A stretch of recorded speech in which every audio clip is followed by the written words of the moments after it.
Good afternoon and welcome to Mayday News. It's been a little bit, but we've been very busy and this is Mayday News. Most people I speak to or listen to this probably know what's going on, and if not, they usually will find out through a share or somebody just bumping into it on Rumble or YouTube, or one of them I get kicked off with of, but it doesn't matter. You can follow me on all platforms, um, Facebook, Instagram, Getter. Follow me there, all under Code Red Resistance. And this is on Rumble and YouTube at the moment. And my name is Catherine. So there's some things that I find out that I don't hear on the news or even shared amongst conservatives, MAGA, because we're in a rabbit hole right now with information. They're stopping us at every corner.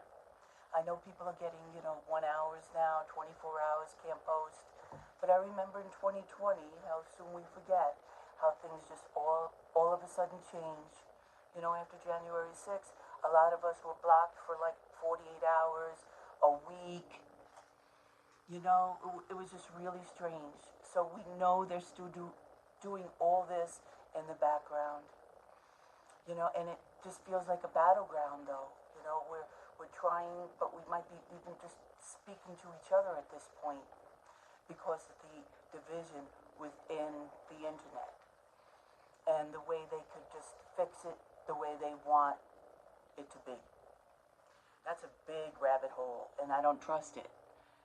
Because they're on here now going to take your likeness, going to take your thoughts, and AI is going to run with it.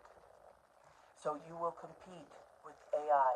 So I don't like to give them too much of my thoughts, but I'm sure they got a lot of them.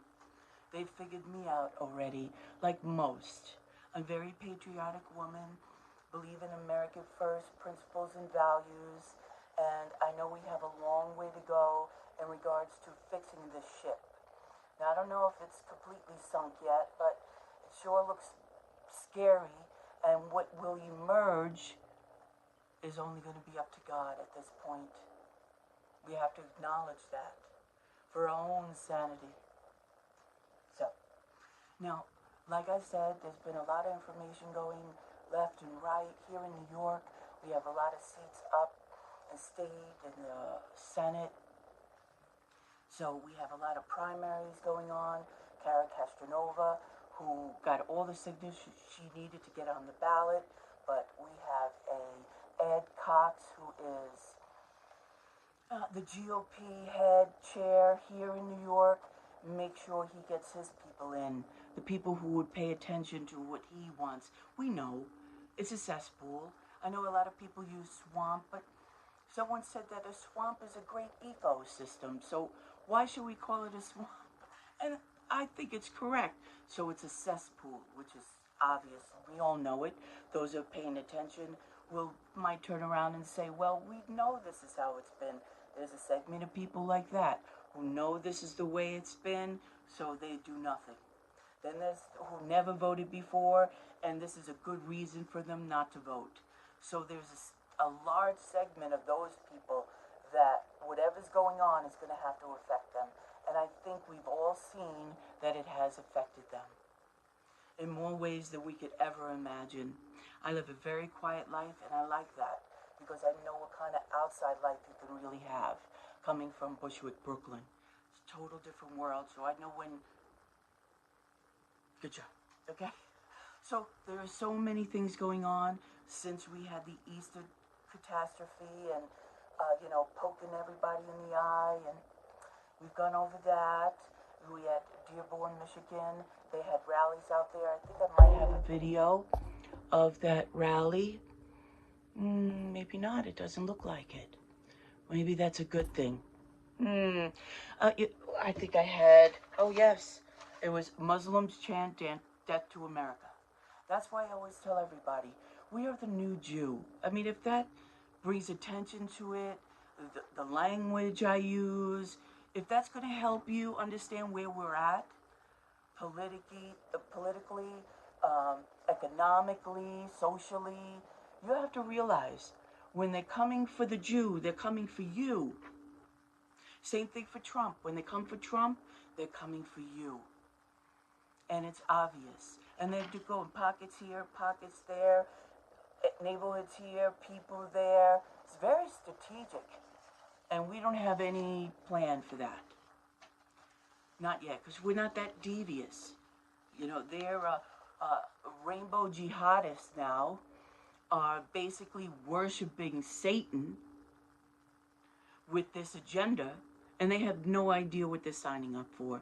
Obviously, they're mentally disturbed, have a lot of, feelings that they're controlling their thought process, and it's not getting through to them clearly, that they not seeing what they need to see regarding getting behind Palestine and what that all means historically.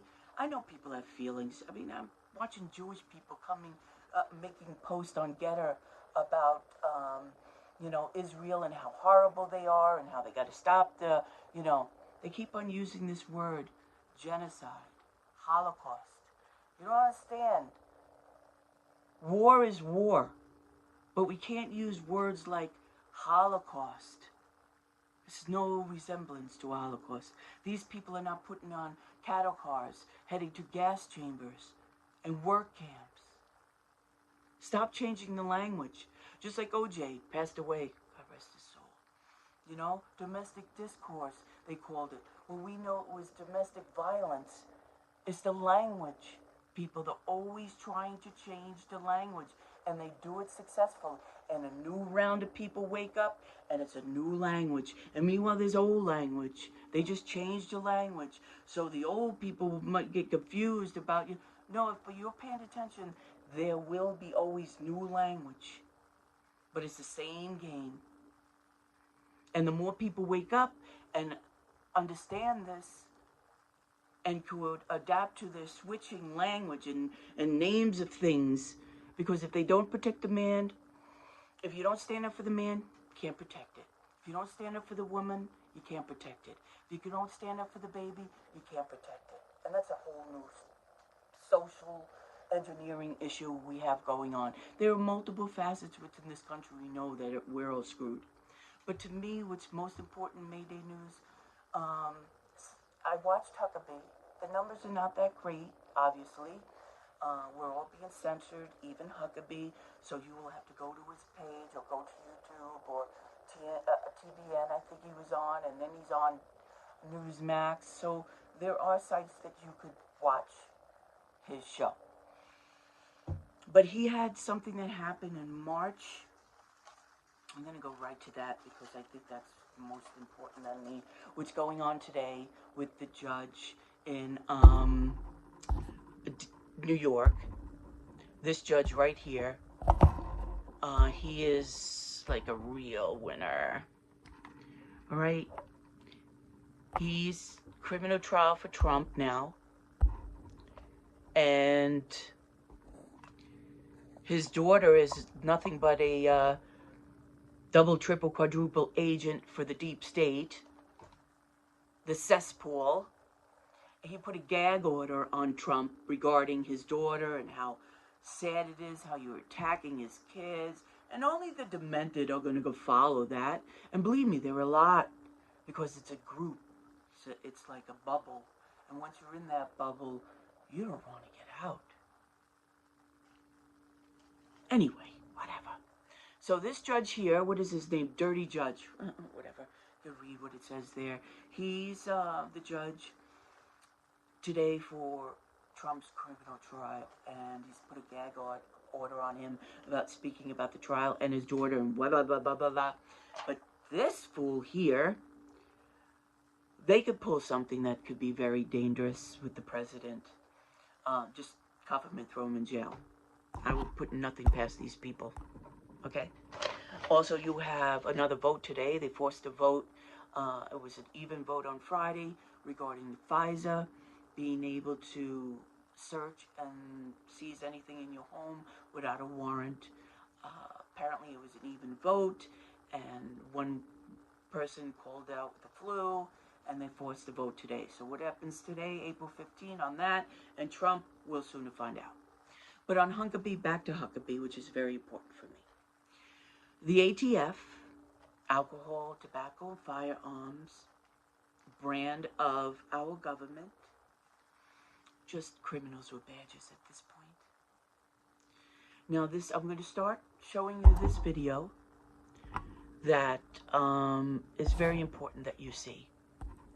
Once again, it's Huckabee, TVN. I found it on YouTube. But here we go. We'll start it out. ATF, Arkansas, Little Rock, Arkansas. Wow, man, I caught myself in the moment. Anyway, Little Rock, Arkansas, 6 a.m., ATF decides to visit this man at his home along with his wife.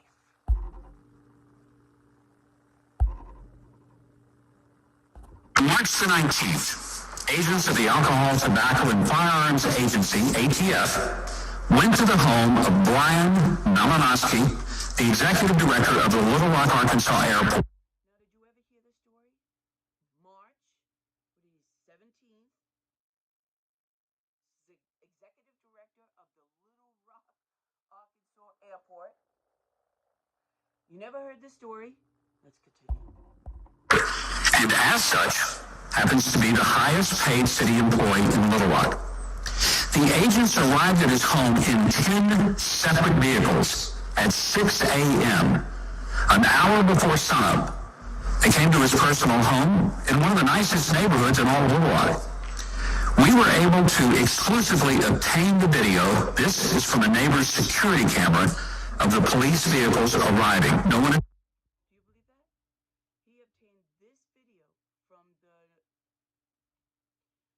ATF arriving 6 a.m. to his neighbor's home. So far, you got it? This is ATF, alcohol, tobacco, firearms, criminals with badges arriving at this man's home. Seen this before, other than the family. We also obtained from the Malinowski family the video from their Ring doorbell camera, which you're seeing now. After covering up his Ring doorbell, just by what they did, they knew they were going in, and they knew they were going to cover the ringer. You notice how it was purposely, made for it? Let's continue. they proceeded to break down his front door and entered his home. Mr. Malinowski and his wife were startled by the noise, as you can imagine, as well as the intrusion. Mr. Malinowski grabbed a pistol that he kept by his bed and went into the hallway where he saw several individuals in the darkness. He fired at their feet. They, in turn, fired at him, striking him in the head, even as his wife was only a couple of steps behind. He died from the gunshots. So here we are, 6 a.m. in the morning, ATF decides to roll up on a home, and what this guy does for a living will maybe help you understand why they did what they wanted to do and the outcome, why they murdered this man, knowing what he would do if someone's breaking in his house, especially if you're innocent of doing anything wrong. You're not a criminal. You don't have kegs of, fentanyl under your bed, or, making money in your... Especially when they didn't have an arrest warrant. I think they had a search warrant.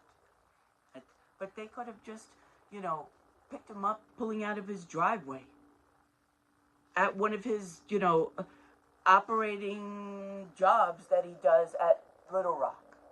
Let's continue. I am as supportive as I can be of law enforcement. I back the blue. And I give benefit of the doubt to the police officer when one is accused of wrongdoing. Let's be honest, their job is a difficult and a dangerous one. But incidences like this are deeply disturbing.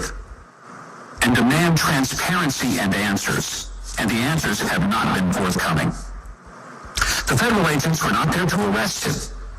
No charges against him had been filed. They were there to execute a search warrant. They ended up executing a citizen in his own home. According to an affidavit which was the basis of the search warrant and the search warrant itself, which are the only items that have been released to the public, Mr. Malinowski was suspected of violating the so-called gun show loophole, which allows private citizens to sell or buy firearms to other private citizens.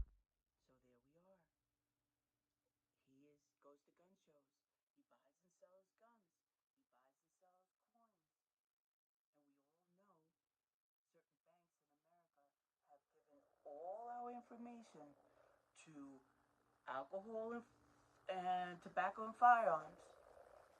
What guns we bought, which is highly illegal under our Constitution. But as we know, we're operating with no Constitution right now. This is a true banana republic. It just hasn't gotten that bad yet. Which is frozen me in many ways. Because when you're that close to God, you could see things you really don't want to see. But this is what they did. So they came after this man because he sells and buys firearms. For their own personal use. And in that application, a federal firearms license is not required unless the person is acting as an actual dealer. But where that line is has never been defined in the law, and it's purely subjective. Malinowski was a gun and coin collector hobbyist. He regularly attended gun shows and set up a table to buy and sell guns and coins. The ATF had placed a tracker on his vehicle. They even went undercover to his table to try and purchase firearms from him.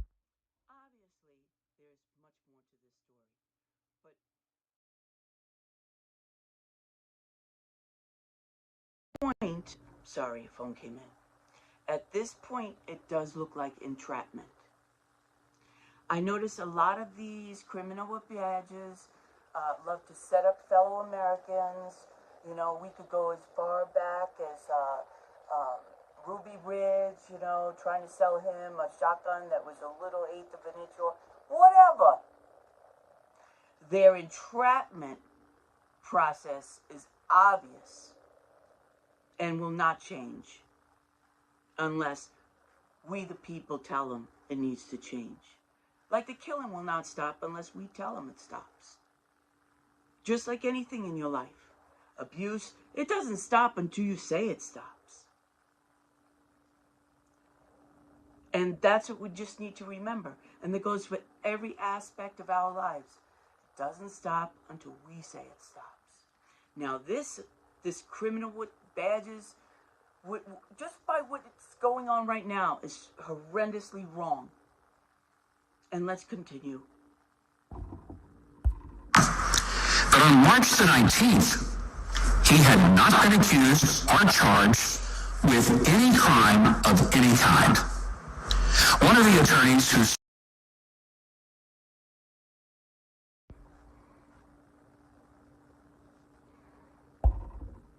legal counsel for me when I was governor was later a U.S. attorney. He's now representing the Malinowski family to get answers regarding the armed raid on the home at 6 a.m. that resulted in his fatal shooting.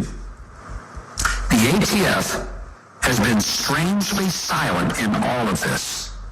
Body cameras are required to be worn by agents in such a raid, but no footage has been released. In fact, no footage has even been acknowledged to exist. Were they wearing the required body cameras? Did they announce their presence prior to breaking down the door and entering? Did they give an adequate amount of time for the person inside to respond before breaking down the door, which is required under such circumstances? Why didn't they simply stop him as he backed out of his driveway, or even find him at work? It's a very public place, and he's a very public person. And why 6 a.m. when it was still dark and the occupants of the home were likely asleep? It was a search warrant, not an arrest warrant. And why were 10 police vehicles and multiple agents needed to search his home, and for what were they searching? The federal agencies have failed to provide any answers that his family and frankly the public have a right to know. I want to be on the side of law enforcement. I want officers and agents to take every measure to protect themselves. But should law enforcement escalate a search warrant to the level of a hostage rescue? And is there a trend to use excessive force to carry out legitimate law enforcement duties, perhaps as a way to intimidate people with a show of force that is more a military action than a police action? Right here on this show, we've talked with Peter Navarro, a 74-year-old economist who was arrested at the door of an airplane that he was boarding in Washington to travel to Nashville in order to appear on. They're doing this so you don't do anything. Because they could come after him, they could come after Trump, they could come after anybody, just burst down the door, shoot you in the head, but they want you to stop. And that's where you dig in harder. Because the more you sit and don't, the more this is going to happen. And I don't know about you, but I'm willing to just, die for my country, because what country are we going to have? You're not going to like what's going to happen. None of us like what's happening now. Can you imagine if it gets even worse? Not a good position to be in for Americans. I know it's very frightening, very scary time. But if you pay attention and attack that needs to be attacked, and call people who need to know, and speak about it, and post about it, and write about it, and blog about it, and call into a radio show about it, and if you have the time to do it. It's extremely important. I know a lot of people, thank God, who have the time to do this. We just have conversations back and forth, so when he does go on the radio, he knows what to say and talk about. Because there were so many things to talk about, especially that's causing people to be very confused, don't know the language, or judge people for the language they use, or what avenue they're going down. Listen, your enemy is your friend.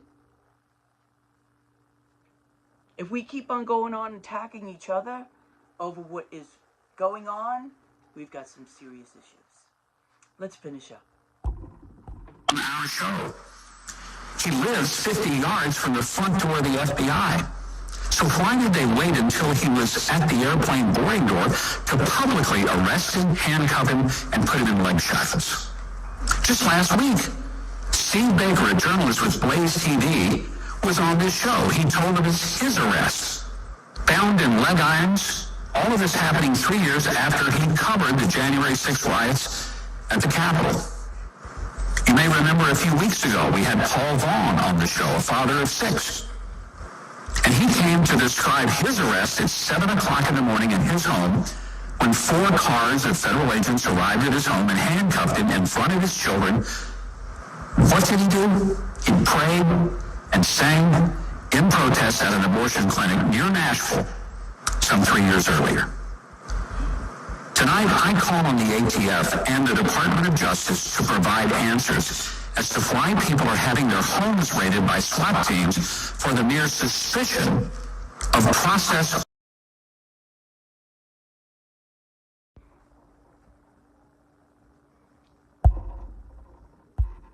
crimes. And what is the justification to break down a door at 6 a.m. and shoot a citizen in the head? And did the agents themselves follow the law that requires body cameras, an announcing of their presence and their intention? If so, release the video. And if not, why not? Who will be held accountable? If you haven't done it recently, read the Bill of Rights. It wasn't written to give the government the right to break into your home and shoot you. Every single one of the 10 amendments constituting the Bill of Rights explicitly limits the government in order to protect your freedom. And some people at the highest levels of the federal government need to read the Bill of Rights very carefully, and they need to obey them, or else they are the ones who need to have their homes raided before daylight and marched off in shackles.